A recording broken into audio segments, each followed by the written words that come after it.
Hello and welcome to another episode of One Fall WrestleCast Live. Tom and I are here with you today. Obviously, a lot going on in the world of professional wrestling, specifically the WWE Hall of Fame, as we will continue to mourn the loss of not only Hulk Hogan, but one Ozzy Osbourne. And Tom and I are going to kind of run through the SummerSlam card. Should be a pretty nice little show. Looking forward to it. Obviously, we weren't here last week. And yeah. So we'll catch you on the other side.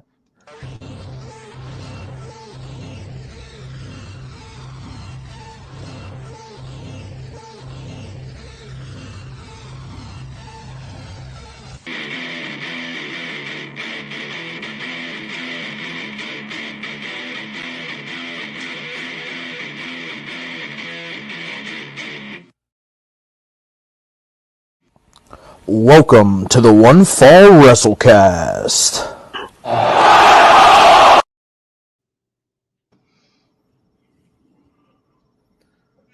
What's up, dude? Tough week. Yeah, Tough week last week. Yeah, sure was. The rough week for WWE Hall of Famers. Yes. When it comes crashing down and it hurts inside. Hurts inside. He got a 10-bell salute both on Friday and tonight. Did he? I'm just returning to town. We took a little family trip up to Waldameer Waterworld. Oh, nice. Yeah, have you ever been? Yes, but it was called something. I think it was called something different the last time when I was there. I don't know. I'm pretty sure it's always been Waldameer. Okay, then no. I thought it and this one other place were basically the same place, but maybe I'm wrong. No, up there on Lake Erie. Yeah, I swear to God, that's where I was. I don't know. Are there two on Lake Erie? No, I don't think It's in Erie, yes? Erie, PA? It's like right before Erie, PA. Okay, no, because the one I was at was in Erie and like through Erie, like in like Presque Isle, like out there. Yeah, that's where, I mean, so yeah. Okay, then yes, I've been there. Yeah. Okay, I didn't know that was Waldameer then. Yeah, no, I've been there. Yeah. We rode the number 4 ranked roller coaster in the United States yesterday. Oh, nice. We sat in the front car. Nice. The girl and I enjoyed ourselves very, very much. The wife and the boy, not so much. Did they not? Is he tall enough to ride it? Yeah, he was tall enough to ride it. Nice. And I think that he wishes that he wasn't tall enough to ride it. But yeah, we had a good time outside of that nice little overnight trip. Yeah. So obviously we weren't here last week. It was my annual work golf outing that I swear every year that I'm not going to get hammered drunk and I'm going to make it home in time to record. And for whatever reason, every single year I get hammered drunk and we don't end up doing an episode. I think you're 5 for 5. I am definitely 5 for 5. If we're being honest, I think you're 5 for 5. Definitely 5 for 5. Hey, man, I got the golf outing today. Everything should be good. I should be home in time. I only have a couple of beers. And then, yeah. You texted me pretty early, too. You were like, all right, so I'm a mess. It was like 3 p.m. I'm like, I'm still at work. Yeah, well, I mean, we started, the outing started at 9 a.m. Yeah, I know. And you were by 10 a.m., by 10 a.m., we were deep into the moonshine, and that's that goes. That early, damn. It's that kind of party. I hope you mixed it with orange juice at least. No. We don't do that. No, screwdriver, moonshiners. No. Was the moonshine already flavored? It was already flavored. I don't think I've ever had moonshine that wasn't already flavored. Okay, well, I mean, I have some of this particular backwoods West Virginia hooch that is both flavored and unflavored. And apparently the unflavored is supposed to be mixed with Mountain Dew. Allegedly, that's the way. Yes, that is. Mountain Dew is the original mixer of West Virginia moonshine. And if you've ever seen the original like Mountain Dew art,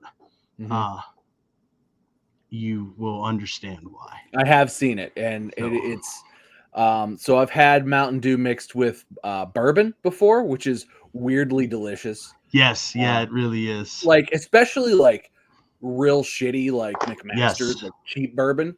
Like if you mix cheap bourbon with Mountain Dew, all of a sudden you have a delightful cocktail that you're I just mean, like. I wouldn't say it's delightful, but it is I mean, definitely palatable. in ice, it's about as delightful as something that $10 for a handle could be. I would say it's about as good as it gets. And then I mean, you accompany that with terrible playing of golf, and the worst part is I played on Sunday with the boy, and I was hitting the ball very well, and I have had very, very high hopes for Monday morning, and then Monday morning came along, and it just, before the alcohol started flowing, it was not a good day. You shank your first shot before you've even cracked the bottle open. It's Facts. that sends the rest of the day just.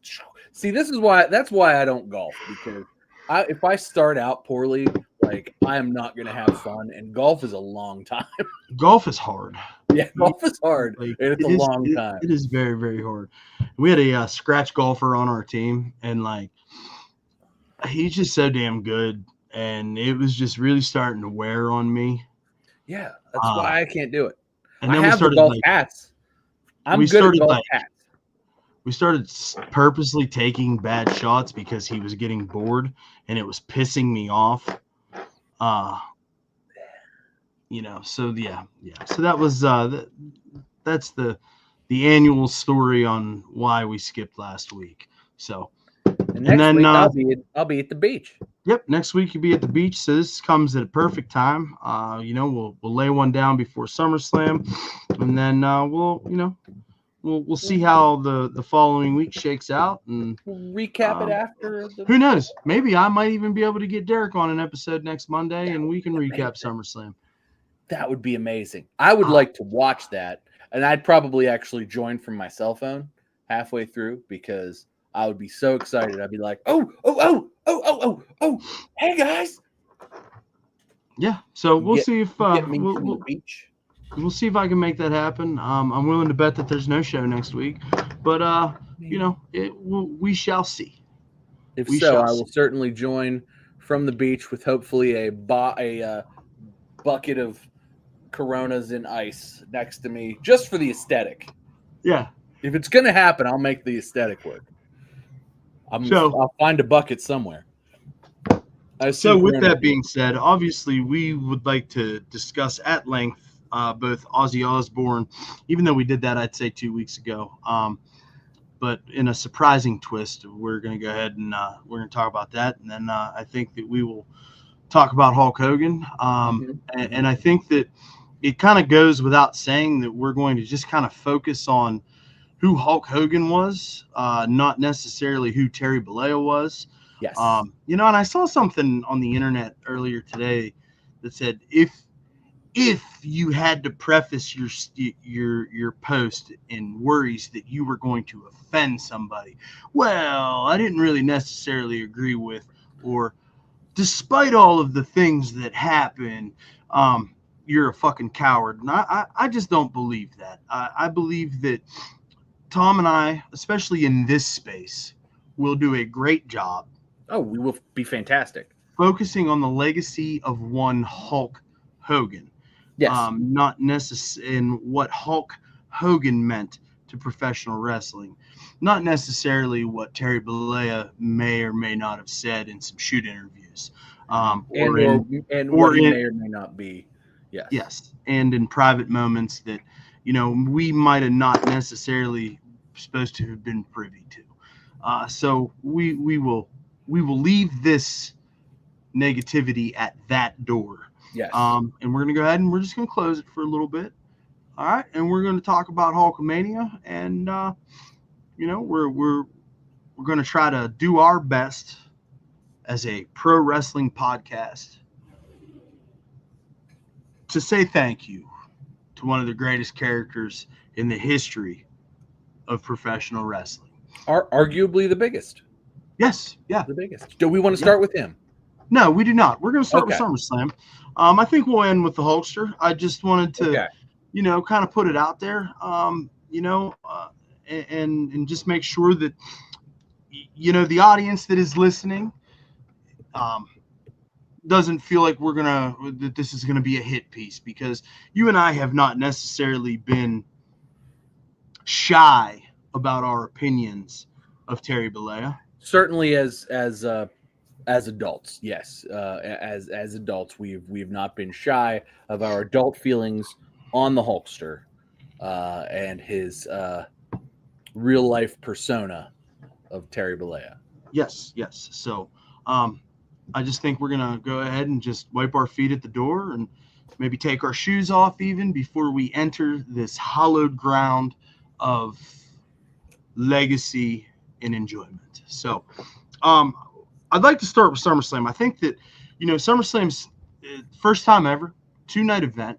Obviously we've talked about this a lot, how we believe that the pillar events will eventually all become 2-night extravaganzas. And the Rumble is too this year.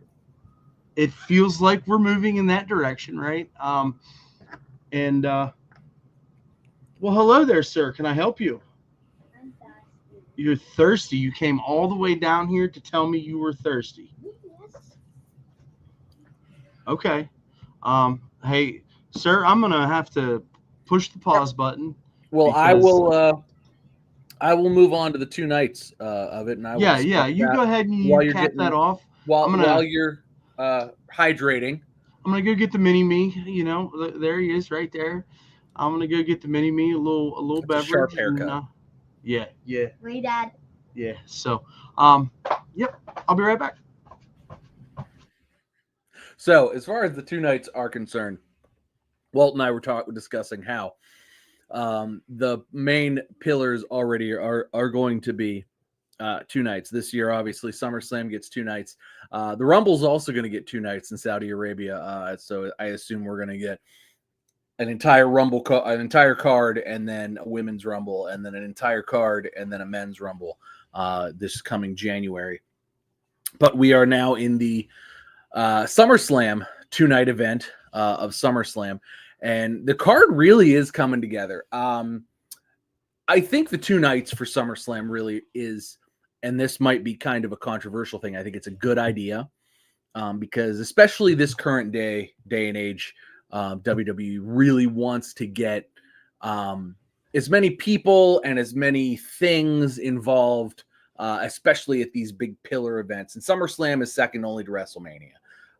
So I think that it's important for SummerSlam in particular to sort of finally get that, like, okay, well, WrestleMania has been 2 nights for a long time.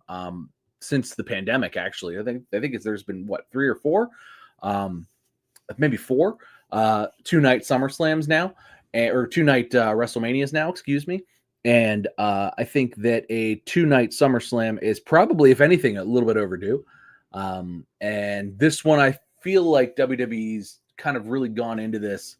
And I think we knew probably right after SummerSlam last year, during SummerSlam last year, that this was going to go into 2 nights.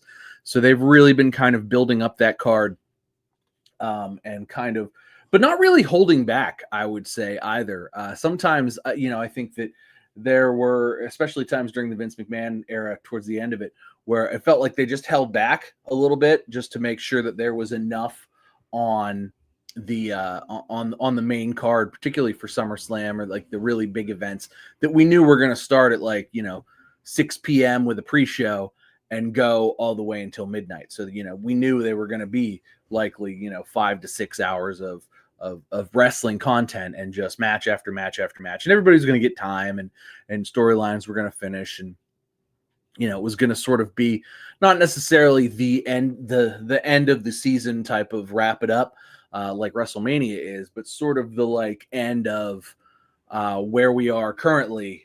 And it's like, all right, well then after SummerSlam, you really have to look at what's going to go on between SummerSlam and WrestleMania. So, it might be a time for a title change or 2 or 5.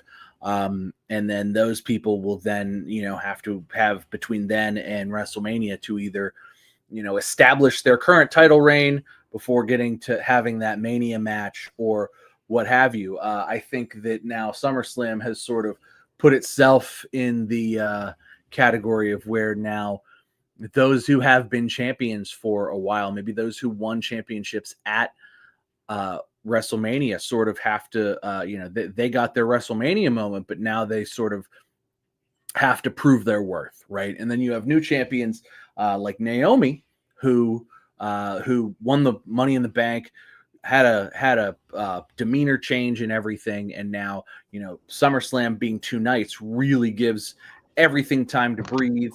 And in addition to there being time to breathe, there's now also room because it's 2 nights and they can go whatever 8 or 10 hours over the weekend. Time to bring in a celebrity. I know everybody bitched about Jelly Roll being a part of it, but it's 2 nights now. There's 4 or 5 hours of content per night, so that we're talking up to 10 hours of content. So there's certainly, I think, 15 minutes for a celebrity insert. As much as a lot of people hate that, it's part of wrestling, and it seems to always have been. If you think back to like what the first WrestleMania, the main event was the Immortal Hulk Hogan and Mr. T versus what, Piper and Paul Orndorff.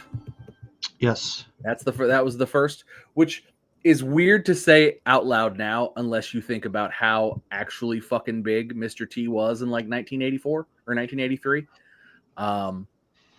Like it's just it's insane.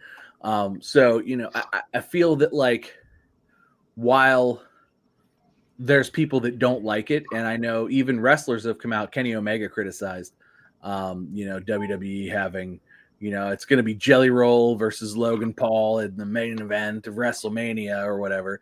Which is wild to me because, the whole time that he was gone dealing with his diverticulitis, he was praising everything that WWE was doing, almost in a way that made us feel as if he had regretted the decision to extend with AEW, and now he's kind of fallen victim to the tribalism that does exist when it comes to the wrestling products. Ooh, before we get into SummerSlam, I need to ask you, have you watched Happy Gilmore 2? I have watched Happy Gilmore 2. I have also. 2 big wrestling, they're not even cameos. They just have pretty decent supporting character roles. One bigger than the other, for sure. Right. MJF actually has speaking parts. Well, I mean, Becky Lynch said something about sucking her dick or something. Whatever that was. Becky talked a touch of trash there, yes. But MJF as Happy Gilmore's son, I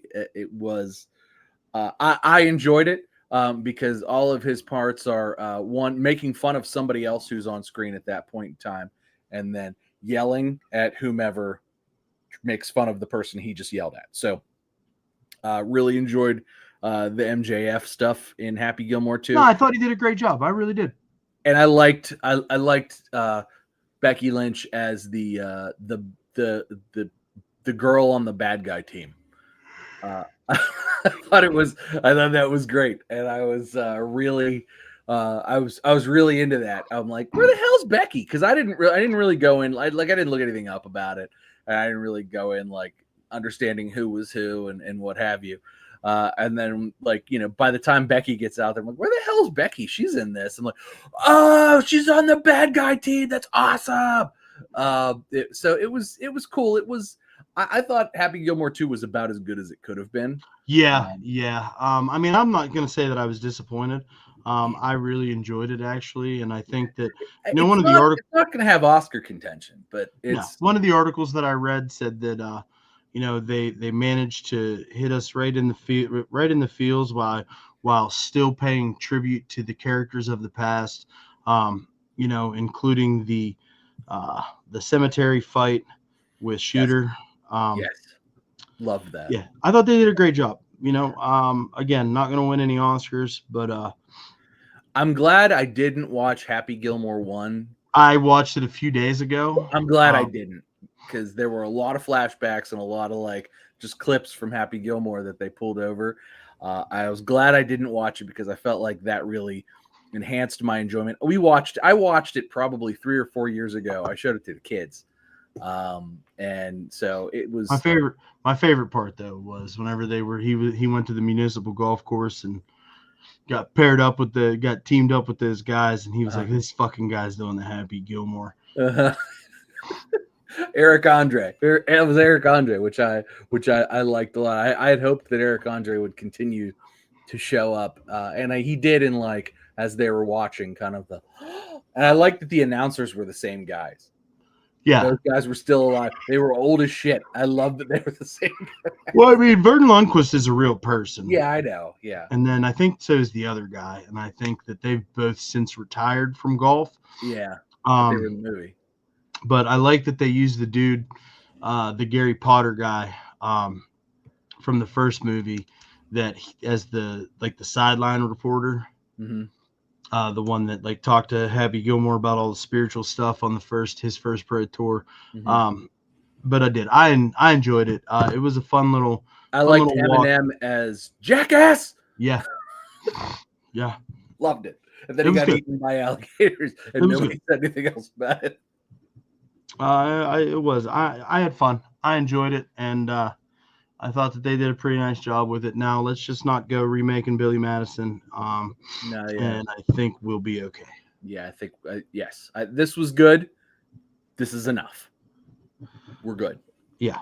So we're good. Shout out to Happy Gilmore too. I thought MJF did a really good job.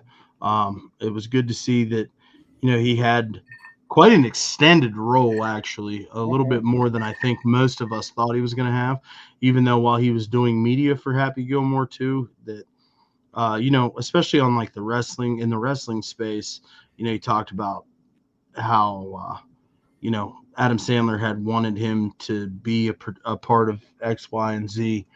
And, how much of that could have been MJF just being MJF. But it actually turned out to be a real thing, and he did a pretty nice job in the process. So I thought so too. I thought he was, I thought he was good. I thought it was written for him, and it was written very well for him. I thought. Yes. So shout out to Becky Lynch and MJF for Happy Gilmore too. SummerSlam card. Let's talk about it. All right, so we're starting off here with good old night one. Actually, I didn't interrupt you while I was getting my bearings here, and you were talking about the opportunities that a 2-night card has created, et cetera, et cetera. It sounds to me like you're sipping on the Kool-Aid a little bit. I mean, maybe I am, but I'm also like envisioning, because like SummerSlam is going to happen while I'm on vacation, right? So I'm going to subject everybody to me logging into Peacock, and at 8 p.m. like I'm assuming they're all going to the beach or dinner or whatever, and I'm going to be like, oh well, SummerSlam. And that's going to be my and it's it's my vacation too, and that's part of my vacation. So that's kind of what I'm anticipating, just because there's going to be so much of it that there being as much time to fill. That's why they have the opportunity to put in one match that is okay. There's a celebrity non-wrestler who they've given a little bit of time and who has put some time in allegedly at the PC. I think that anybody who does step into the ring at a major pay-per-view these days certainly needs to. He's going to be surrounded. Jelly Roll's certainly going to be surrounded by people who know what the fuck they're doing. I mean, Logan Paul included. I think that. At this point, Logan Paul's been a main roster talent for 5 years? Like he's put in more dates than Roman Reigns this year. Oh my God, here you go again. I'm just counting numbers, dude. This is just time and numbers. Maybe not more matches, but more dates. Here you go again. Listen, I'm not against the Logan Paul experiment in WWE. I don't think I have been since the beginning. Didn't agree with it. Understood what it was. He backed himself up. He validated himself. He's cool in my books, but I do think that that's a thing. So let's go ahead here. Let's get into it. Since you're busting through walls, going, oh yeah, all of a sudden, with the 2-night card. Starting with night 1, we've got Sami Zayn versus Karrion Kross. I think that this needs to be a turn the page moment for Kross's WWE career. Yes. I know that there was a lot of chatter about his deal being up. Have we gotten confirmation that he has signed his extension? We have not. It's up. A lot of chatter that he has. It's up. So I've heard that it's up at the end of August. The chat now that might be today because I was busy today and then I made dinner and the kids are here and it's very like today was hectic. So I mean it's entirely possible that the chatter was yesterday or today, and I didn't see it. But I heard that it's up at the end of August. I can't imagine that they won't re-sign him or that they right. But I mean, it's not a matter of him, of them. It's a matter of him. Yeah, that's what I mean. And I can't imagine that he wouldn't want to be re-signed, especially with as good of a spot as he's finally been given here. I think they tried some things with him that didn't work. I don't they think being Vince McMahon or they being WWE? They being Triple H. I think Triple H tried Final Testament, just kind of to sort of branch what Vince had been, or no, because Triple H re-signed him. I think that he tried Final Testament because they wanted to give him a mouthpiece, kind of distance him. Yeah, but he didn't. I don't think that he ever needed a mouthpiece in the first place. Well, to be a mouthpiece, I think they wanted him to be a mouthpiece for like a group. Maybe try to get, maybe try to be a thing where, and I think Triple H maybe also wanted to get the Authors of Pain over. Authors of Pain that came back were not the Authors of Pain of whatever 2017, 2018. When they weren't the Authors of Pain of NXT days. Right, exactly. They weren't the same guys. They looked sort of out of shape. They seemed kind of gassed a lot.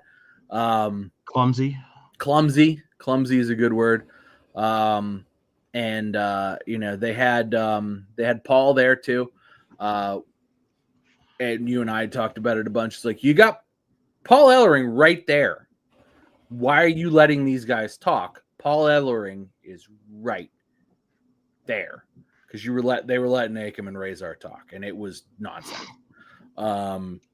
And it wasn't good. I think what they were trying to do wasn't working. It continued to not work. Fans continued to use that moment in the show to go take a piss. And Triple H was very attuned to that, and so that died. And Kevin was born. And Kevin was born, yes. And then he was growing his hair out, which I think was awkward. And then he went into this Hitman video game character mode, and don't really know what that was. But I feel like he is in his best form right now on the main roster. He has finally settled into something that works. And I think that they had fished around a long time to find something that worked, not only with him, but with Scarlett too. Yes. And I think both of them together, I think that's really the sort of what they were going for, is that they didn't want it to be, just because they could get just Scarlett over as look how hot she is. And she can wrestle a little bit too, because she can. And I think with him, it was this guy is a fucking psycho killer. And I think that worked until it didn't, because Vince killed it with the gimp mask and the skirt and all that. Vince killed it. And so they needed to pivot entirely. And, that it took time, but I think we're there. And I agree with you on that sentiment, is that I think we're there. And I think that, the first match with Sami Zayn in Saudi Arabia, I think was a good palate cleanse for him, and in sort of a nice resurgence for it. And I think he has said a couple of times that that's purely due to the fans liking and resonating with what he's doing and saying, we want Kross. And that Karrion Kross with puppets, that puppets shirt that he had with the with Yeah. the marionettes, selling so well. And I think it's purely due to that and fan appreciation. I don't know that his in-ring is as spectacular as his character work has been, but man, the guy has put some character work in. And if he's going to continue to do that, I think that he'll be a solid slot in the mid card as well. So you don't see a push coming out of this? Not a main event push. Not even a world heavyweight. He might get he might get like a shot or something. He might win a shot in a battle royal or something like that. But I would see him more as a character. I think right now his and really where he's put the work in, I think really where his value is giving him some time on a microphone and letting him have a long feud that's maybe not for a title, and just something to the extent of like, I think what he's doing with Sammy is great because you and I have talked about, like what the fuck is Sami Zayn's problem, right? Like this guy is just like, oh, Seth, you're my best friend, but like I have to stop you. It's like, shut the fuck up, Sami Zayn. And I think that's really our reaction and thoughts about Sami Zayn is really the same thing Karrion Kross is trying to put over with Sami Zayn. It's like, shut the fuck up. This is not how you feel. You can't feel like this. It's illogical. Why are you portraying this character? This isn't you. This doesn't make sense. Be a killer, Sammy. Be the guy that we know you can be. Be the dickhead. Just be a jerk. We know you're a jerk. Fucking quit it. And until I feel like heel turns incoming after he loses to Kross. Yeah, probably. But like, I love the whole build up to it. Is that like until you tell the truth, I'm gonna keep beating you with a bike. Like, you know what? That's great. That's just listen. Babyface Sami Zayn was fun while we had it. Give me back the master strategist, the dirtbag, the making more excuses than action. I think that we talked an awful lot in the last several years about Sami Zayn being on the run of his career, et cetera, and that was capped off by a tag team championship main event victory. With Kevin Owens in WrestleMania Night 1, not this year, but the year prior. Yep. Yeah. So I believe Kross gets the win, and we continue to see a, I guess, mid card push for old Kevin. And I wouldn't. I would like to see him once. I think AJ is going to win the. I agree. The Intercontinental title. I would like to see him go back to sort of picking on AJ because he and AJ have a little bit of history too, probably by design. And we call that long-term storytelling. Exactly. Moving on. We can touch on AJ again. Yeah, but anyway, moving on. We got Roman Reigns and Jey Uso taking on Braun Breaker and Bronson Reed. This is an attraction if I've ever seen one. There's a little bit of story involved here. Obviously, the whole Paul Heyman dynamic is still out there. We're not really sure what's going on with Seth Rollins. The internet continues to believe that it's a work. The internet continues to believe that despite him continuing to say that he is legitimately injured, and Becky Lynch posting Instagram videos of him chasing Rue down the street on crutches, etc. With slides on, by the way. You don't wear fucking slides when you're on crutches. So, that continues to be a thing. I do believe that Braun Breaker and Bronson Reed win this match due to some nefarious reasons. But I think it would be wrong if they don't. I will tell you what, though. I am excited to watch this happen. Honestly, okay. This is going to be a train wreck in all the correct ways. Yes. There are going to be bodies fucking everywhere. Like, everybody's just going to be, like, smashed to bits. There's going to be spears. There's going to be tsunamis. There's going to be super kicks. There's going to be dives to the outside. There's going to be drive-bys. There's going to be... I mean, this is going to be a greatest hits of guys that hit hard. I mean, last week, Roman Reigns put Braun Breaker over and then immediately put him in his place. Said, one day, you're going to be the guy. But for right now, you need to shut the fuck up, Junior. Because I'm the guy. Yeah, and that's like... And when Roman still walks out, Roman's still the guy. Like, I mean, his aura is just fucking immaculate. the crowd erupts. That little drum beat that hits that starts his The people get like, up for that. oh God, every time. That's what that drum beat's for, is the people that Every time. get up. Every time. So that should be a lot of fun. I Moving would on, we've got the women's tag team championship match between Judgment Day 1.5, Raquel Rodriguez and Roxanne Perez taking on Charlotte Flair and Alexa Bliss. Because Charlotte Flair is still Charlotte Flair, and as she so eloquently reminded Alexa Bliss. Didn't expect Alexa Bliss to get Charlotte Flair over as babyface. Nope, sure didn't. Somehow it just ended up working. And Well, I had read yesterday, or maybe it was the day before, that originally the plan was for Alexa Bliss and Charlotte Flair at Evolution 2, and when Liv got hurt, everything fucking fell apart, and they were just like, and then somehow they were able to take the little backstage thing between Alexa and Charlotte and turn it into this tag team that is, allegedly supposed to save the women's tag team division. Well, and I think of all the people, too, I think that Alexa and Charlotte probably actually still are friends. They seem to like actually, and it could all be kayfabe or whatever, but like Alexa and Charlotte have been kept apart for a long enough time because like you don't necessarily want to put the short blonde girl against the tall blonde girl, but as a tag team that works because you got Team Big Little, right? And it's like, well, Charlotte's 6 feet tall and Alexa's 5 feet tall.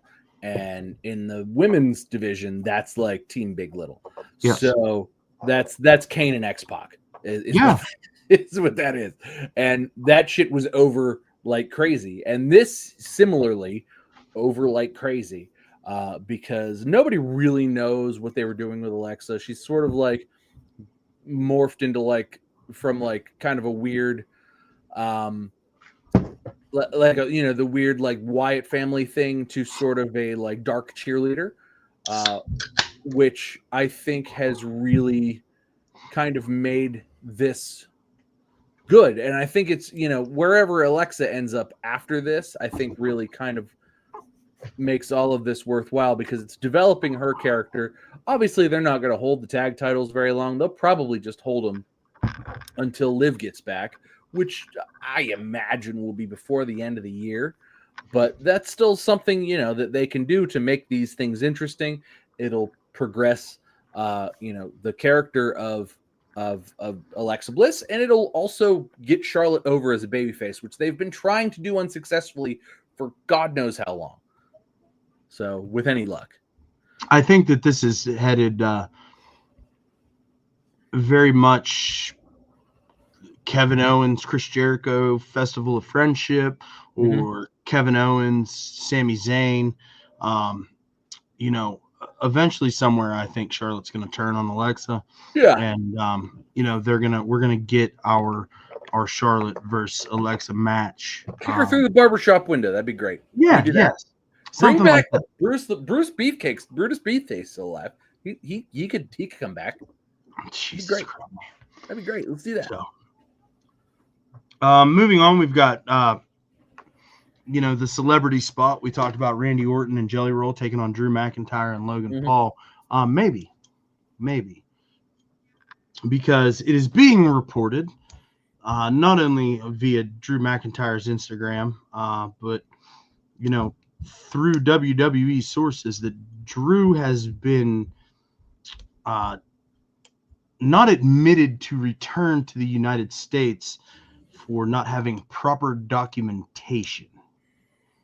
The word on the street is that he went home to the United Kingdom somewhere, probably Scotland, home, visit some folks, and only had a UK passport, did not have a United States passport, and he was denied entry into the country. So WWE is frantically working through that. I know that you and I talked about this before we came on air, and you believe this to be a work. Initially, I did believe this to be a work. Now that WWE's gotten involved, I'm not certain of that. Although I will tell you, my first thought of when I saw WWE get involved was, man, if he doesn't get back in time, do they throw Donald Trump out of the WWE Hall of Fame just to spite him because of they fucked up a SummerSlam match? They're not going to do that. You're not going to No, get. I know they're not going to do that. I'm just saying that was my thought, and I was like, oh, maybe they get him for that. They're not gonna. I think this gets resolved. Probably, it's probably already resolved. He's probably already on a plane, or he'll be there Saturday.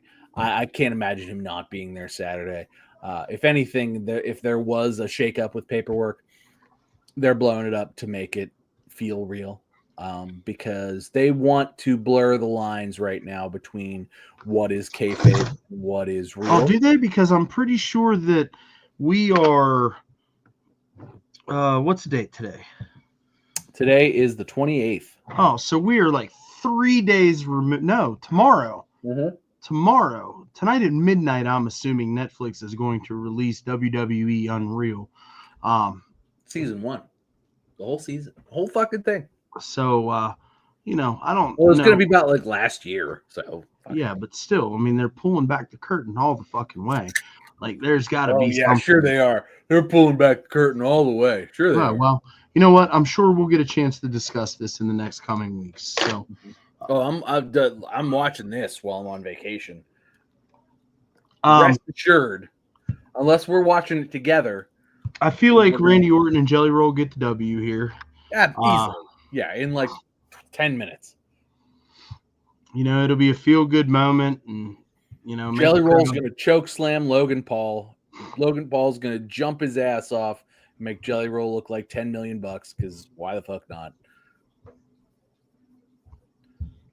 I think Jelly Roll needs to tsunami him. I think that'd be great. I'm interested to see how this goes. Outside of that, I think that the writing's on the wall here.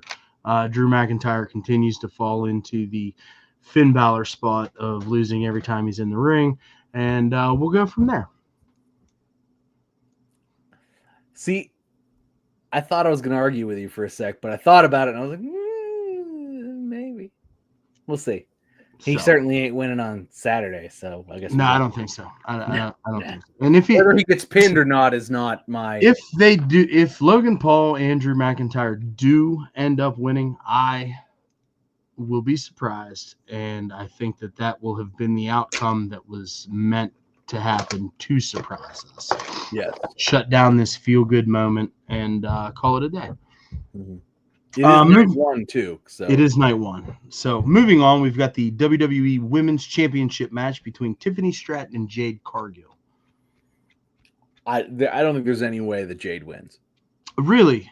I don't think there's any way that Jade has the world title on her. Really? I think she's too green. Still, I don't think they have the faith in it. I don't know that it's. I think that maybe there's interference. I think maybe Naomi comes in. No, why wouldn't that? Why? That makes zero sense. I think maybe Naomi stops it so that there isn't so that she doesn't. I would be more concerned about Nia Jax than I would be fucking. Or Nia makes sense too. I think that there's especially because recently Nia Jax and Tiffany Stratton got into a little shoving match on the pitcher's mound at I forgot about that. At a Mets game. What was that, like 2 weeks ago? Yeah, I forgot about that. When Tiffany was trying to redeem her terrible opening pitch just a few weeks prior. No, I don't know. 50 Cent was pretty bad. Oh, I forgot about that one. I mean, there have been some pretty terrible first celebrity first pitches in some MLB games through the years. I don't necessarily know. Leave Betty White alone. Okay, she was like 90 years old at the point. Okay. Well, I'm just saying. So, I, however, do think Jade Cargill wins this match. See, okay, I'm going to disagree with you, but I guess we'll see what happens. I think Tiffy is I think Tiffy holds the title for a long time. I think they're going to probably want to get, because it's not the same title that that Bayley held. But I think they're going to want to get to those numbers, like whatever the 300 and some days or whatever. No, it's the same title that Bailey held.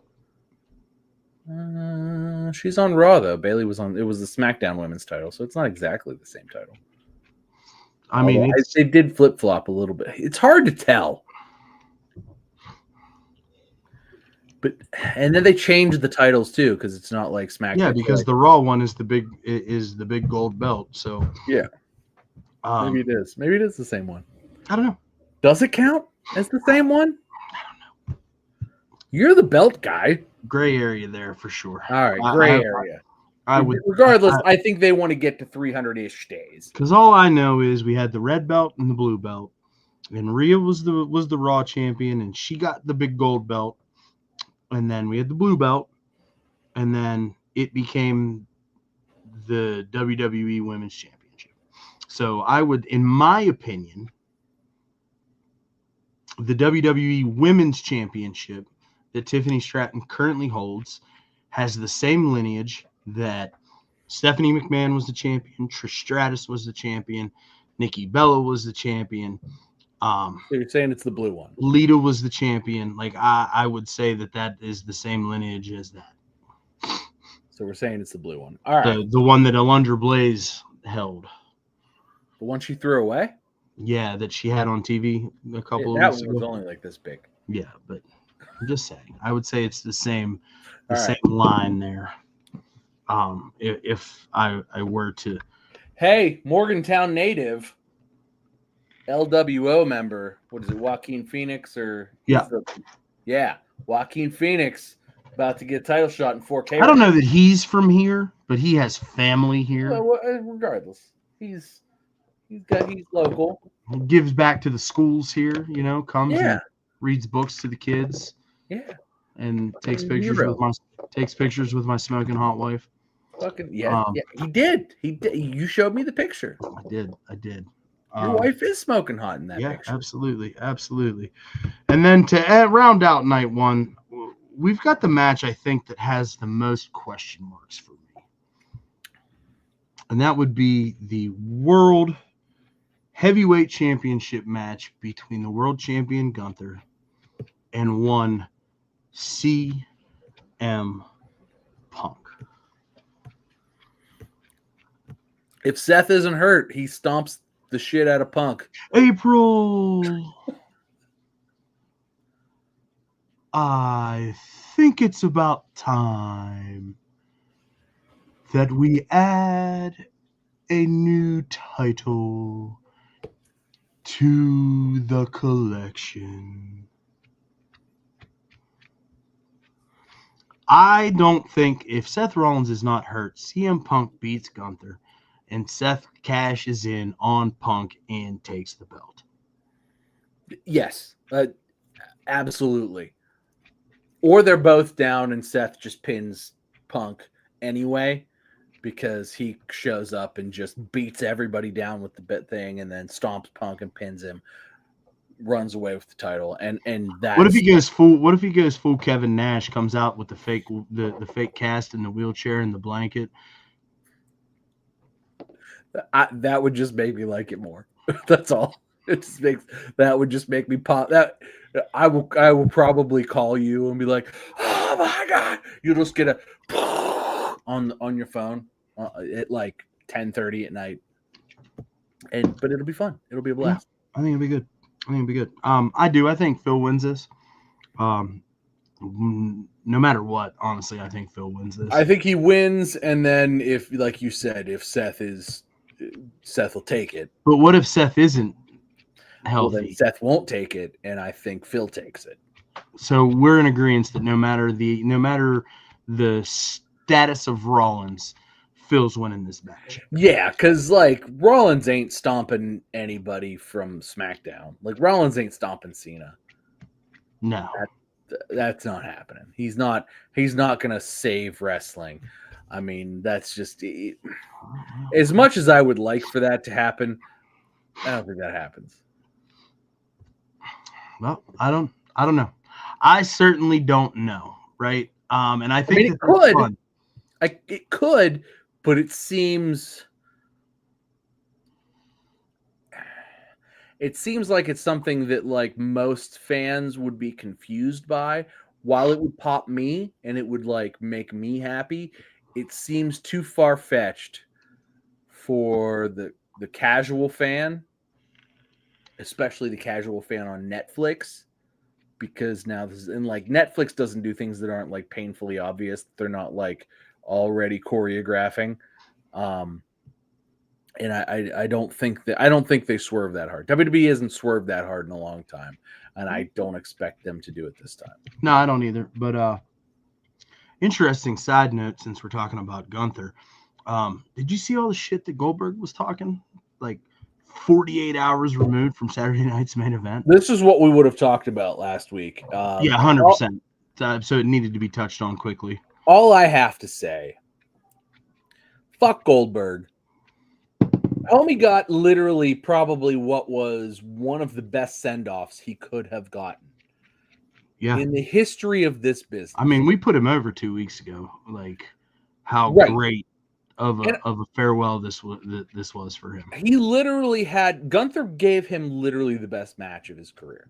The best work rate match of Goldberg's career came at like whatever 52 or however the fuck old he is against Gunther, because nobody steps in the ring with Gunther and has a bad match, and neither did Goldberg. It was Goldberg's best match by a fucking mile. Oh, and yeah. I watched most of them fucking things. Most of them were shit. Well, I mean, like we said, his career highlight reel is only like 15 minutes long. So like, yeah. And this match was 15 minutes long. And it was anyway. Point being, Goldberg comes out immediately and starts bitching about, oh, they cut me off, and how could WWE do this to me, and what the hell, and blah, blah, blah, blah, blah. But, like, it was Peacock that cut him off. Like, WWE was like, hey, Peacock cut us off, but here's the whole thing. That was literally on before midnight that night. It was literally on all social media. It was on YouTube. It was on Twitter. It was on Instagram. It was on Facebook, I'm sure. I don't look at Facebook anymore. But it was everywhere. And they get the WWE, like, it's been watched something like 15 million times across all platforms. But he was still upset, both for some reason by the match. I don't understand why he thought he was going to win, or he wanted to win, or whatever. Like, are you kidding me? No.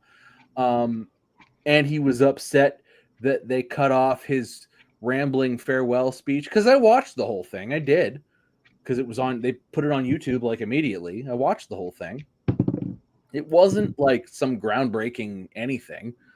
It was Goldberg rambling on about nonsense, and he was mad about it, and he's like, oh, maybe I'll go have a retirement in AEW. Like, the internet believes that he's going to wind up in AEW sooner rather than okay, well, that would be the dumbest thing that Tony has done since he fired Phil and kept Jack Perry. Well, I mean, he was never had he been so scared that he feared for his life at a wrestling show. Like, what? Because Phil was going to turn on him and bite his neck.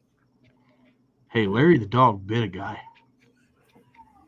Larry the dog bit Kenny Omega when he was trying to save him. Night one sounds, on paper, sounds like a good night. I'm going to have a good time. A little surprised that Roman Reigns is kind of low on night one. I would have rather seen him middle night two, but I mean, it is what it is. Maybe he wants to go home and hang out with his kids on Sunday. He don't want to work on Sunday. He just wants to go home. I mean, I doubt he goes home, but there's that. So moving on to night two, WWE Tag Team Championship match with TLC match between the entire SmackDown Tag Team division. All of them. With the Wyatt Six defending against DIY, Street Profits, Fraxia, Motor City Machine Guns, and the upstart Andrade and Rey Fenix. If we don't get a Pretty Deadly run in here, I'm going to be upset. Also, I don't like that Andrade and Rey Fenix have replaced Pretty Deadly in this whole. Well, they're what's his face is hurt. Oh yeah, that's right. Yeah, what is it? Elton. Yeah, he's hurt. Elton Prince. Elton Prince. Price. I don't remember what. Yeah, Elton Prince. Elton Prince is hurt. So it's unfortunate, but we got a hurt guy. Although Andrade and Rey Fenix tagging together has been kind of fun. Andrade is so fucking good. Like I don't. Andrade's always been good, right? Yeah. Somehow since coming to WWE, coming back to WWE, he's just gotten better and better and better. And every time you see him in the ring, it's like, holy shit, is he good? Holy shit, is he good? I mean, his 7 or 8 match go around with Carmelo Hayes, which is still needs a period at the end of that sentence, which is 3 wins, 3 losses, and 1 tie to those 2 individuals. And I think we'll get that probably for a title at some point. But he's been he's gotten better since then. He's done nothing but get better. This is going to be a fucking shit show, by the way. There's too many guys in this match. I think this is going to be a problem. I think they all have the hardest job of every one of them. I think the Wyatt Six retain. Just maybe the Street Profits win. But this is going to be a fucking train wreck. Unless there's a guy in the front row with a prosthetic leg. It's not. I don't think it's going to be good. I hope they can prove us wrong, but I think that expectations are too high because of how good the last one was. And because of how good the SmackDown Tag Team division has been. Yeah, I think the expectations are going to be too high. And I think that if they can pull off mediocre, especially with this many guys, it's just going to be a spot fest. I don't know that it's... I mean, unless they're going to give them an hour, which even then is I bet you it gets every bit of 30 minutes. Yeah, I mean, certainly does. But even 30 minutes with, what are there, 8 guys in this match? It's too many. It's too much. There's going to be too many ladders, too much chance of dying, too much chance of There's 12 guys in this. 12 guys in this match. There's too many. There's just too many bodies. There's too many legs. One of them's going to break. This is probably on some tables. Yeah. Notice that they don't call them the Slim Jim tables anymore. They got away from that. Thank God. It was a couple weeks. They were like, what if we just put Slim Jim right in the middle of the ring on Netflix every week? And it was like, okay. They're still on the tables, but I mean, I'm sure it is, but they're just tables now. But I think the Wyatts retain. I don't really know, but I don't think this is going to be great. I can't see this going well with as many guys as there are. As good, these guys are all fantastic too, but 12 guys. It's a lot. That's fucking too many people. There aren't enough cameras and camera angles for 12 guys. You're right. And ladders and chairs and oh my. Yeah. It's going to be a lot. I mean, maybe we'll stand corrected in 2 weeks' time. Moving on, we've got the Intercontinental Championship on the line between Dominic Mysterio and AJ Styles. I've loved all of this. Yeah, I have too. I saw a thing on the internet. It was an opinion piece last week that said WWE is ruining the legacy of AJ Styles by putting him in all these comedy spots. No, this has been amazing. Have we not watched? AJ's been funny a long time, a lot. AJ's funny. His comedic timing is good, but AJ always looks strong when he's funny. Funny AJ. He was in a mixed tag tonight. It was him and the Kabuki Warriors versus Roxanne and Raquel. And who the hell was their third? Not important. Anyway, and it was one, he was funny, but he was kept away. Or no, their third was Dominic. He was kept away from Dominic for a long time until he got the hot tag at the end, which was great. He did his flurry of things, which is just to make you believe that he's maybe not going to win on Saturday or Sunday. Did his flurry of things and got the pin tonight on Raw. It was the first match, second match, something like that. This has been phenomenal. This whole build has been great. exactly phenomenal. This whole build has been great. I love AJ. I love AJ in the Intercontinental title picture, especially, we know we're a year or two out of AJ's retirement, and just this is exactly what I want from him right now, exactly where he needs to be. And he seems to be having fun. Dominic is great, and this really legitimizes Dominic having a feud with a huge star like AJ Styles. Agreed. Really looking forward to that one. I think that has potential to be matched. Dom's been the best champion week to week, though, on television, the Intercontinental title. Dom's been the best one, despite not really having to defend it. Well, he's been hurt. But even those segments have been great. Well, it's a Judgment Day segment. Of course, it's going to be great. But I do think that this has potential to be match of the weekend. It certainly does. Dom was in AAA. Did you see that? I did see that. That was great. I loved it. Setting up for him to have AAA gold after he loses the IC title to AJ on Sunday. So that'll be fun to watch too. Absolutely. Moving on, we have Solo Sikoa versus Jacob Fatu in a steel cage match. I'm cautiously optimistic about this because I feel like this is the one that could steal the night, but could also just be fine. Yeah, I feel like, if I'm being honest with you, I'm ready for these two to be on opposite ends of the spectrum. Like different shows, like one of them on Monday and the other one on Friday. Yeah, like it's getting extremely repetitive. It's been a long time. And it hasn't been a long time, but it feels like a long time. I don't care who wins, particularly. No, because I think they're both great characters, and I think that they're both great in-ring talents as well. But it's clearly whoever loses ends up, like, takes a little vacation and ends up on Monday. Like, that's, regardless of win or loss, that's the result of this. Whomever loses will be on Monday come, I mean, I would hope that it shakes out that way, but I'm not optimistic that it happens that way. I think whoever loses, Jacob, somehow finds himself in the main event picture in a few weeks. I mean, maybe, and then gets beat in the main event between SummerSlam and the end of the year.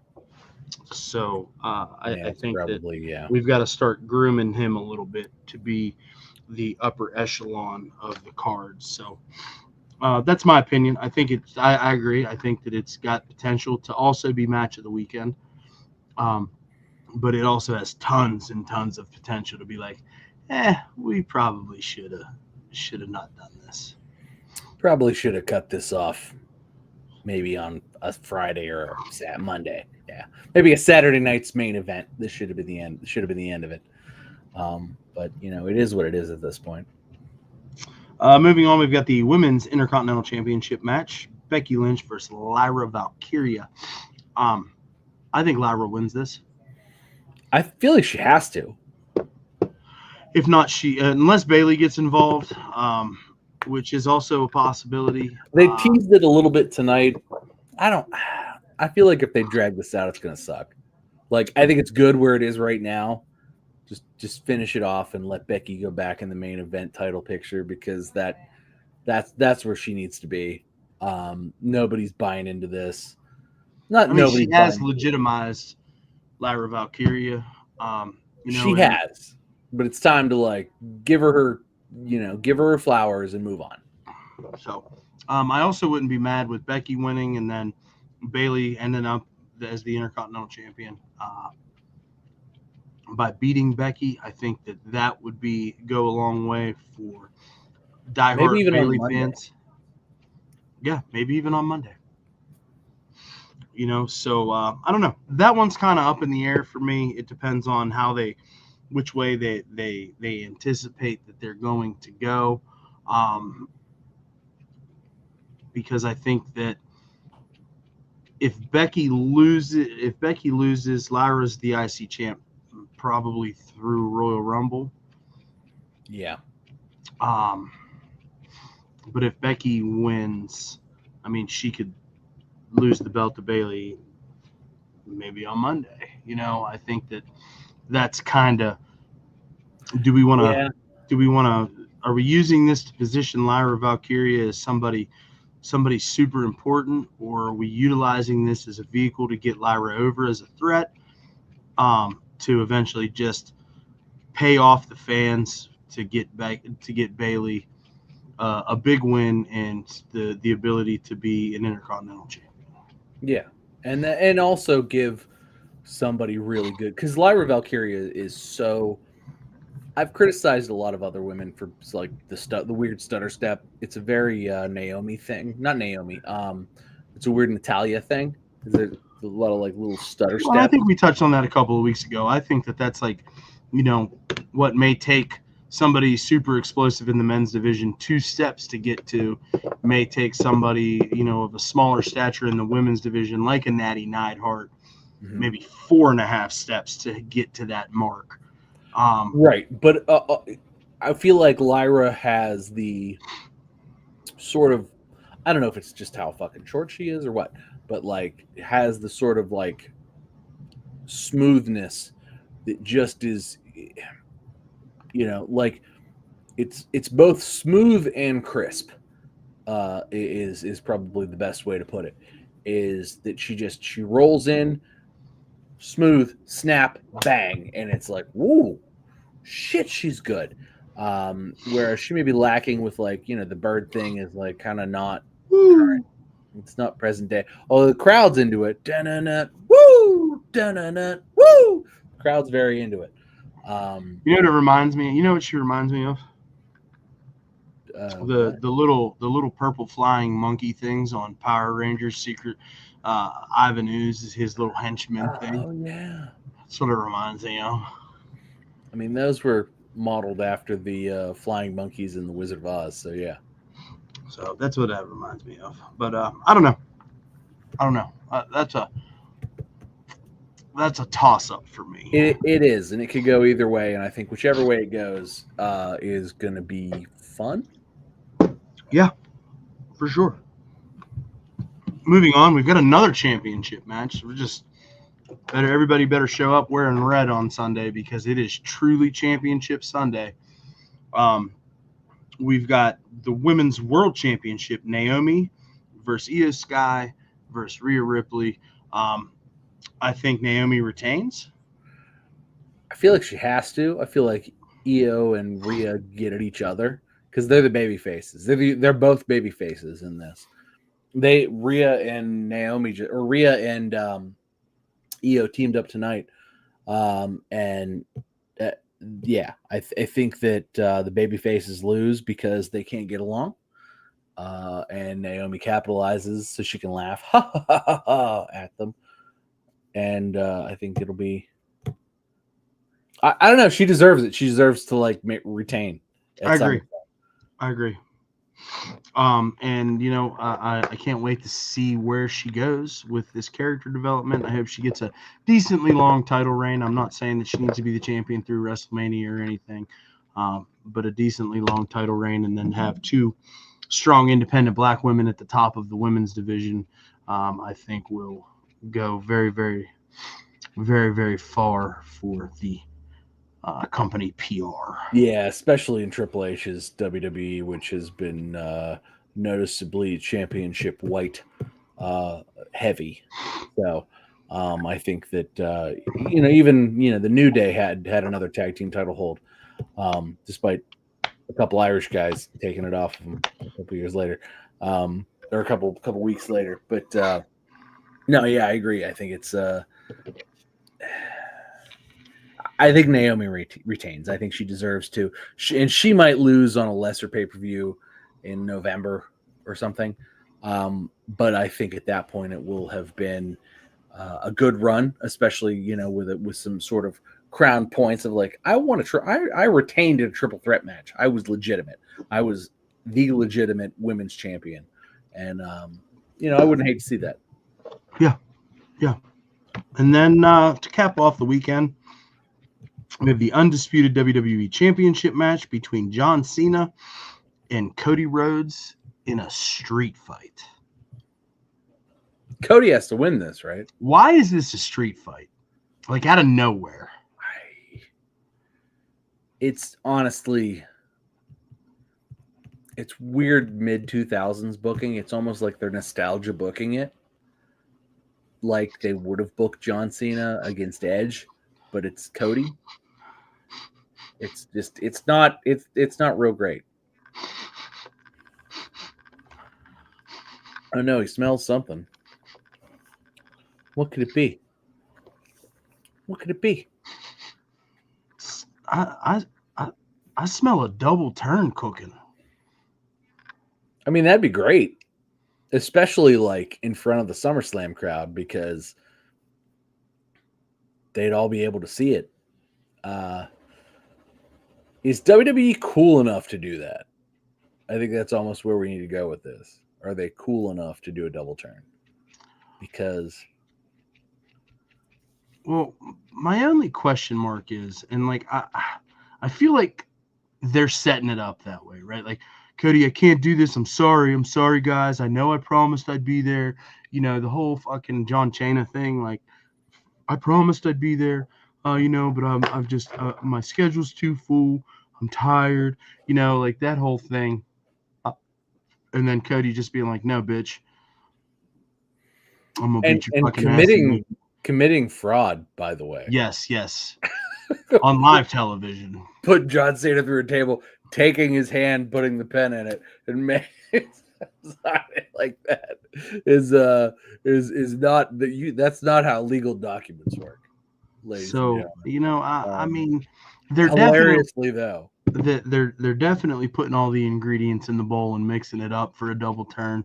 The question is, do they have the balls to put it in the oven and actually let it cook? No, they don't. You don't think so? No, I don't. You don't think they have the balls to turn Cody Rhodes heel, at least through the end of the year, and let John Cena be the Uber babyface through the end of the year? You don't think that? No, I don't. Really? No, I don't think they have the balls to do that. I do think that John Cena turns after he loses, and you know, I don't know how that's going to look, you know, through the end of the year, but I can't see them. No, I don't think they have the balls. I mean, the street fight seems to be the perfect avenue, the perfect venue to just unleash a sadistic version of Cody Rhodes. Just beat the ever-loving fuck out of John Cena until the crowd's like, "Oh, it's John Cena. You can't see me. What are you doing?" You saying that you want Cody Rhodes to beat John Cena into a hamburger? Yeah, I do. I want to see John Cena, but I want to see Cody Rhodes beat the ever-loving fuck out of John Cena. That's the only way that I'm going to feel good about this. It's true. It's the only way I'm going to feel good about Cody beating him at SummerSlam. The only way I'm going to feel good about it is if we get a double turn. If we don't get a double turn, I'm going to be let down. Me personally, I'm going to be let down if we don't see a double turn. And like, Cody Rhodes has to beat the ever-loving fuck out of John Cena in order for it to work. It's the only way to get the crowd to sympathize with John Cena. I mean, granted, the crowd is in John Cena's corner anyways, but it's the only way that he's going to get the crowd to turn on him is if he beats the ever-loving fuck out of John Cena for fucking 27 minutes. Tells him, shut up. Just unmercifully beats the piss out of him for 27 minutes. I with like tack-lined chairs. I don't think that happens. I don't think they turn John Cena into a hamburger. I don't think this goes more than 15 minutes, if that. I'm got to beat the fuck out of him. It has to be a double turn in the most drastic way. Like, Cody's got to make the fans so mad at him. That's the only way it's going to work. It's the only way it's going to work. And then picture it. He comes out on Monday and he cuts a promo. You made me do this. You made me do this. He turned his back on you and you still cheered him. You still supported him. Let's go, Cena. Let's go, Cena. After all that I've done, you made me do this. It's your fault. Fucking shit writes itself, bro. I mean, look, would I love that? Would I jump up and be like, oh, I text you immediately. You were fucking right. Oh my God. It's still not It's still not going to be. I wish it was. It's just not going to be. It'd be great. It's just not. Come out one last time. Whoa! Right? Mm-hmm.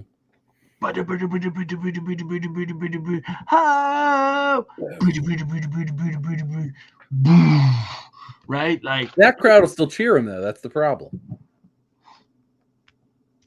I Oh, mean, wait, no, they're in Philly. They're in Philly, right? no, they're in New York. SummerSlam's not in Philly? MetLife Stadium. No, New Jersey. You're right. You're okay. Okay, you're right. I mean, New Jersey's not Philly, but it's close enough. Okay, you're right. They might boo him through that. Okay, that crowd would. The Las Vegas crowd would just be happy to be there. Oh my God, here you go. I'm already pissed that it's going back, but that's just where I am. I'm just saying. You made me do this. I had to save wrestling. I was willing to go to any lengths to save wrestling, and you chose him. Mm-hmm. Gonna ruin the business that my dad fucking busted his ass for. You chose him. Gotta bring Dusty into it. Fucking shit writes itself, bro. I'm just saying. Gotta bring Dusty into it. All right, you're I'm right. just saying. Just beat the fuck out of him for like 27 minutes. See, I feel like that's going to be the problem is they're not going to do that. That's what they're not going to do. I mean, Cody's probably going to win, and maybe Cody will turn heel. Maybe Cody will win with just simply a shot. Maybe Travis Scott will come out. And allegedly, they don't. Travis Scott and WWE had a falling out. That's what I saw. Which is great. But we'll see what happens. We'll see what happens. So, I mean, SummerSlam on paper looks like it's going to be a great 2-night event. I hope I'm that be on vacation. I'm going to have fun whether it's good or not. I hope that it lives up to the expectation because expectations are high. I do feel like this is a great SummerSlam card. I feel like they've done a lot of great legwork despite some belief on the internet that WWE has fallen short in its build to SummerSlam. I disagree. Mm-hmm. I think that they've done a pretty nice job of situating this card to mean something. And I'm fucking here for it. I'm fucking here for it. For sure. So we will see how it stacks up. Well, sir, we've come to the unfortunate part of our show. I just remembered that. So yeah, that's why I sort of shut the fuck up for a minute. So this past week, WWE, the world, us, human beings, we lost a couple of folks that meant a lot to specifically you and I as youths growing up. Uh-huh. You know, but wrestling. I mean, just they're both WWE Hall of Famers. Both of them are both are WWE Hall of Famers. But we'll go ahead and we'll start with Ozzy Osbourne, the Prince of Darkness. That one, that one hit hard. Absolutely, man. And when the news first broke, I was just like, wow, well, that's crazy. I went through all the stages of grief. And then I was just like, man, how fucking rock and roll, right? Like you just had like this giant, humongous send-off concert, 11 days before. And then you're just like, well, I did it, made it. I officially retired. Now it's just time to hang it up. How fucking rock and roll, bro. I mean, I get chills just thinking about the perfection of the timing between his last appearance and his untimely death. Because at any point in time, his death would have been untimely. So I'm gonna hearken it back to sort of like how Lemmy went. Lemmy from Motorhead. Those of you who know me would know that I'm a monstrous Motorhead fan as well. And Lemmy's passing 10 years ago. Crazy, it's been that long already. I know, right? It's not quite yet. It's the end of by the end of the year. Was super devastating to me. In a way that only this has sort of like not eclipsed, but sort of like been of the level. Ozzy's passing. Right here, you can't see it on camera, but right here, there's my poster of Lemmy. There's my poster of Ozzy. They've both been up for as long as I've had the office down here. Well, they were downstairs in your guitar space. Yes, they were, but they've been moved, and they've been up here for as long as this room has been put together. I can't remember when I got the posters. Lemmy's I got certainly after his death because it's got it's got 45? Yeah, 45 to 2015.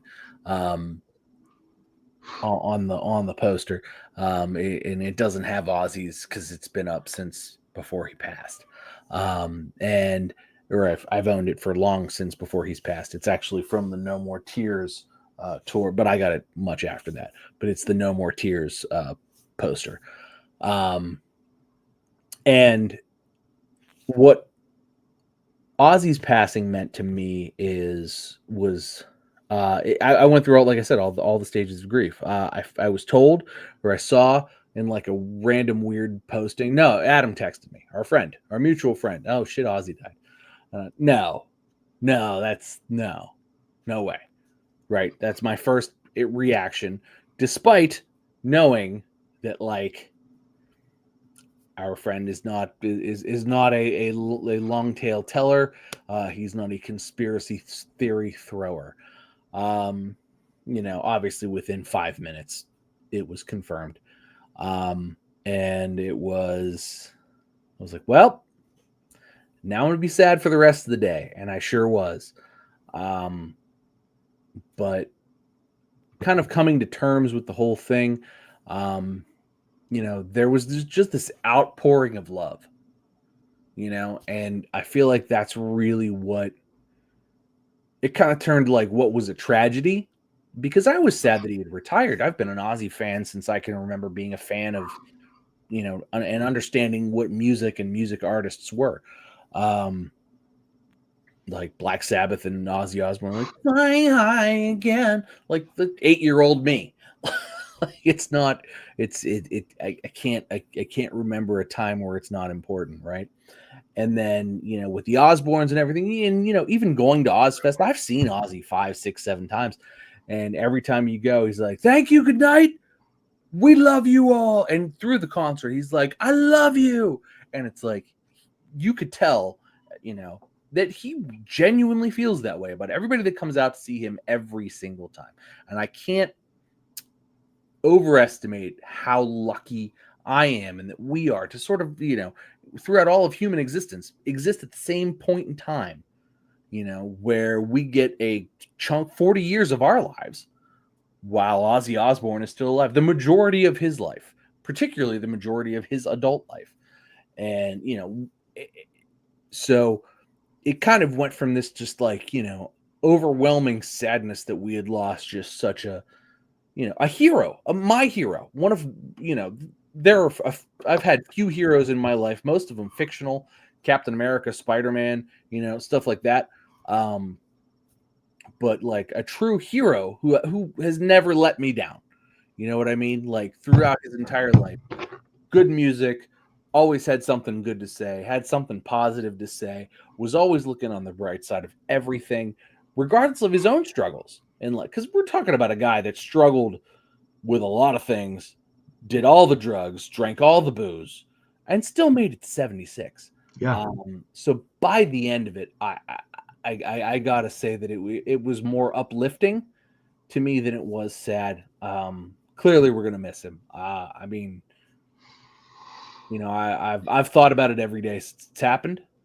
Thinking about it now, but it's still one of those things where it's just like, man, I can't be more appreciative, because even going out, he raised like $200 million for like children and Parkinson's disease, and just like to just do good. hey, here's $200 million of doing good. Not only did I help raise this, but like I brought every metal act that's ever been a friend of mine, and they came and did this for free. Let's go save some lives. And it's like, could you be a better human? Could you leave a better legacy, be a better example for somebody who grew up with nothing, who came from nothing and became a god, everything, and to leave the world with so much good and making everybody so happy for so long. We'll never see anybody like that again, and I think it's important to recognize that. Yeah. You know, it's really strange to like reminisce about a human that you've only ever seen perform in front of you, that you've never gotten to know on a personal level, and to be able to say that person has touched your soul or your spirit in such a manner as somebody like Ozzy Osbourne. You know, his music has been such an important part of both of our lives for a very, very long time. You know, and we're both extremely fortunate that, you know, and not just us, but fans of Ozzy's worldwide, you know, and for generations and generations to come, will always be able to say, hey, have you ever fucking heard of this guy? And get to pass that along. And I've seen him. I was there. You know, and get to share those stories of the Ozfest, and you know, just what the music meant, and it's just it's a very sombering, you know, humbling thought as to how small that my own existence is, right? Mm-hmm. That somebody like Ozzy Osbourne existed, who has left an evergreen legacy that can never be taken away. No. Far beyond you and my years on this planet, far beyond his years, obviously, his wife's years, his children's years, just the everlasting legacy of fucking rock and roll. Just squarely on the shoulders of the Prince of Darkness. Guy took it and ran with it. It may have died without him. The whole of rock and roll, I'm not even just talking about metal, the whole of rock and roll may have died without him. And his, not only his legacy, but his generosity, because it's not just about the music. I mean, we're talking about the Michael Jordan of fucking rock and roll music. Like, imagine if Michael Jordan was nice and like taught everybody else how to play basketball. Yeah. It's like, it's a level of like, it's an unbelievable level of just caring and love, brilliance in musicianship. I mean, you know, luckily for him, he was involved in, you know, with a lot of really talented guys. He you know, he would have been the first to tell you he didn't get there by himself. Everybody, you know, he brought with him was handpicked and the best of the best of the best, and they just needed, you know, some light shined on them. And he was luckily able to do that. But you know, in addition to that, like, just again with the Ozfest, just every one of our favorite bands that existed from 2000 or from even before that, 1996 to 2010, every one of our favorite bands that sort of like came up during that time, which is 14 years. That's an insane amount of bands. We both got turned on to new bands because of Ozfest. Absolutely. It's just the everlasting legacy of heavy metal and rock and roll music that is because of one Ozzy Osbourne. I mean, even the crowning, and we talked about it a couple of weeks ago, even the crowning of the new British Jewel with Youngblood, and you know, just what that meant to him as a human, to have the friendship that he had with Ozzy, and to be able to go out there and just put on a stellar performance and kind of be passed the torch. It's fucking rock and roll, bro. Yeah, it's as rock and roll as it gets, and it's one of those things where it's just like we wouldn't be. So many bands wouldn't be without him, and it's like Youngblood had said, come on, God bless Black Sabbath, God bless Ozzy Osbourne, and then he just fucking rocked it. And I think that's really what it is that it was everybody was sort of given, we've all been given a blueprint, a hero, something to live up to. You can fuck up as much as you want between now and the end of time, but just try to have some good intentions in your heart. Love everybody, that kind of thing. I don't know that it gets better than that. You don't have to have a perfect role model and somebody like that, but it's somebody who, left a lasting legacy of good. And I think that's really where that comes out of, is that, like, it's that somebody needs to come out and do, make up for the good, all the good that Ozzy Osbourne, it's probably going to take a few people, but to make up for all that, because we lost a lot of good. And some, you need to replace that. So some people need to step up, and hopefully that's, what we see moving forward. But hard week for sure in that regard. And then, obviously, the one that I think hit the pro wrestling world the hardest, surprisingly enough. And, we touched on it a little bit at the beginning of the show, and, all the negativity, we're just gonna, we kicked off with our dirty shoes before we walked into the studio here. Hulk Hogan passed away at the age of 76. 71. 71. Ozzy was 76. Ozzy was 76, yeah.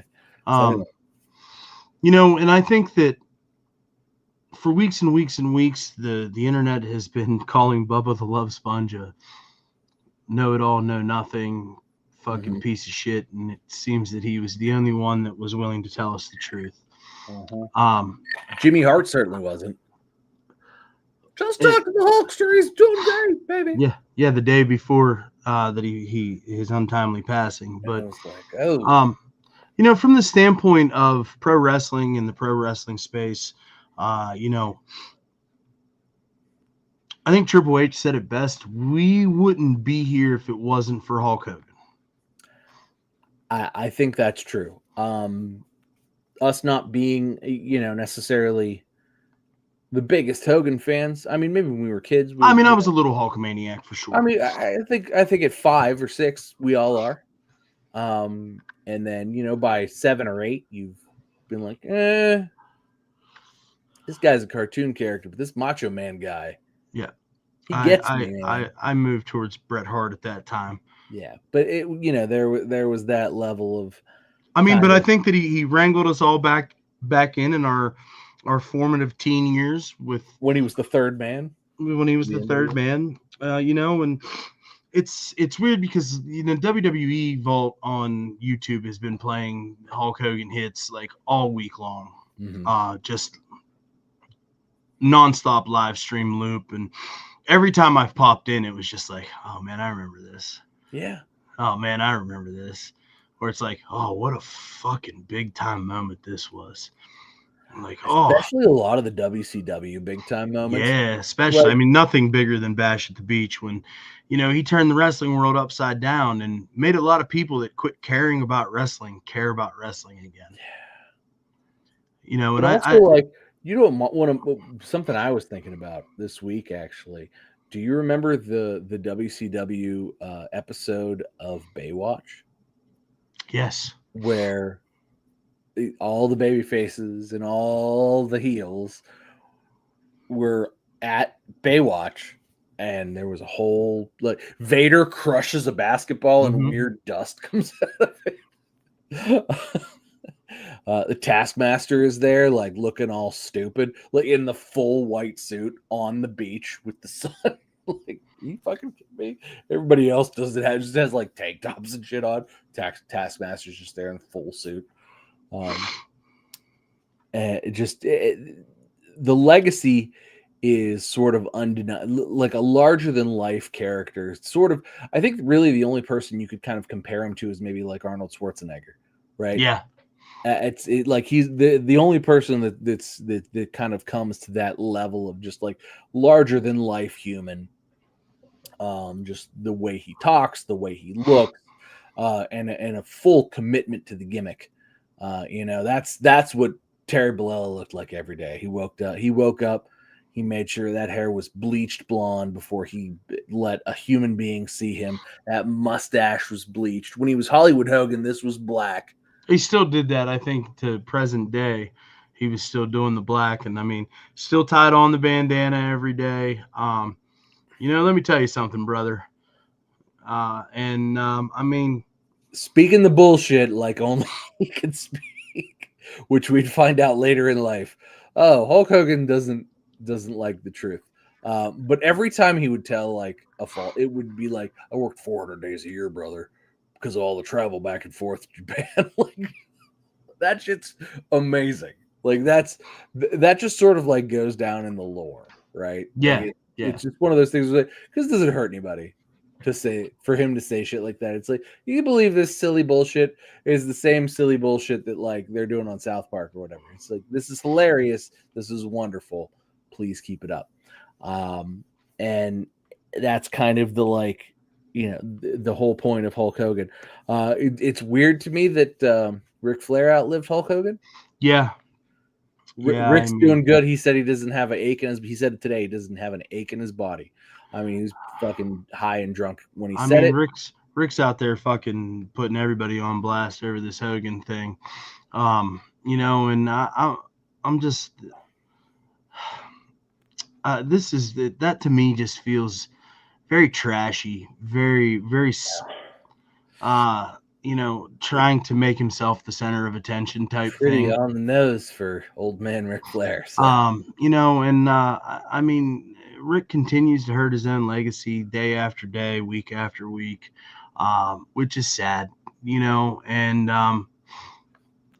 but I think that I can speak for us, and I can speak for a lot of folks that I wouldn't necessarily be as big of a pro wrestling fan as I am if it wasn't for Hulk Hogan. I had the little Hulkster kit, with the free weights and the headband and the workout poster, and the wrestling buddy and the ring and the gorilla press action figure. I had that. I still have. It's here somewhere. It's upstairs in a bin, but it's here somewhere.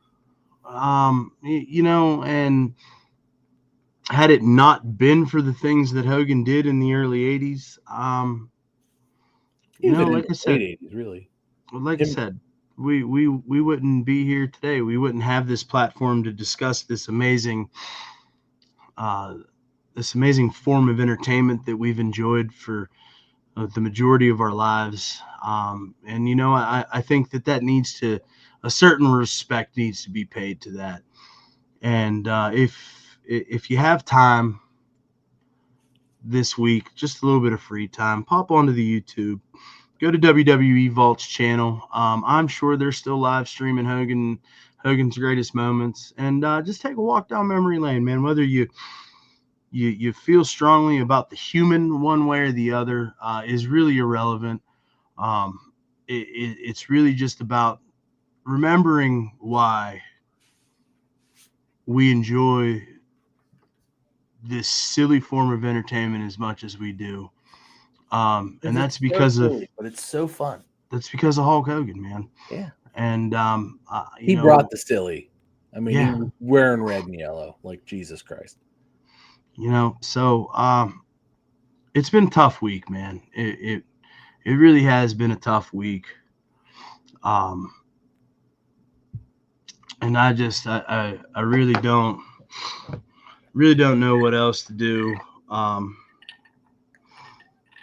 What else to say? I think that from my fan point of view, it's been pretty tough. Yeah, it was an unexpected week, certainly. I think we kind of maybe both saw both of them coming a little bit. I think after Ozzy kind of did the final concert, you could kind of tell that he was like, "Well, I'm done." And sometimes the whole willing it to be done ends quickly. Sometimes it takes a little while longer. But I think with Ozzy, we all kind of knew that, like, once he said goodnight for the last time, and see you on the other side, he literally meant that. And like the next time we heard about Ozzy, we saw him on the other side, and or he was on the other side, so to speak. And I think, with all of the serious talk about Hulk Hogan and going on over the last probably week, 2 weeks, 3 weeks maybe, about his rapidly declining health. I think that, not necessarily that we saw it coming, but we weren't incredibly surprised, especially because Bubba the Love Sponge had sort of said, Hulk's not in a good way. I don't think that what the official story has come out was what he was saying exactly, because he had been saying that his heart wasn't strong enough to accept a valve or something. Is the story that I had heard from Bubba the Love Sponge. It seems like it was just sort of complications due to surgery, again, on that disc that didn't heal right in his back. So I'm obviously I'm not a doctor, didn't see an autopsy report, couldn't read it anyway. So I don't know what's true and what's not, but those are just the things that I had seen. And with both of their passings, I don't know that, like, they were sudden, but we maybe got a hint going in. Still a hard time, regardless, whether you're a wrestling fan or a rock and roll fan. It was a tough week, maybe both, because they were both kind of big deals in both things, but tough week. But legacies, what was it, heroes never die and legends are forever, or whatever. So yeah, that was that. We'll be talking about them in the same way that we talk about Elvis or Michael Jackson, or probably more than we talk about Michael Jackson, actually, but in the same way we talk about Elvis or the Beatles or, fucking Frank Sinatra at this point. Like, we're talking to, pillars of what makes music, and pillars of what made the pillar of what made wrestling.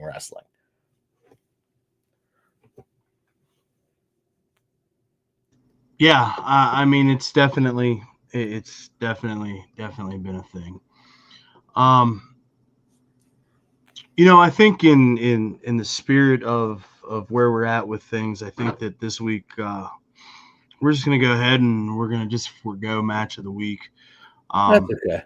And a whole lot of matches. No. I mean, there was, but a lot of it was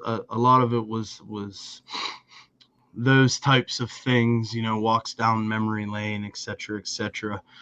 So I think we're gonna go ahead and we're gonna call it a day here, and I will, however, do my little outro, and then yeah. So check us out over on Twitter and Instagram at @1_FallWC. That's ONE. Check us out, wherever your favorite podcast is. We're probably there. Spotify, Apple Podcasts for sure. We appreciate you guys being here. If you're still here, like, comment, subscribe, do all the stuff. Thanks for hanging out. It's all love. We'll see you in a couple of weeks. But until then.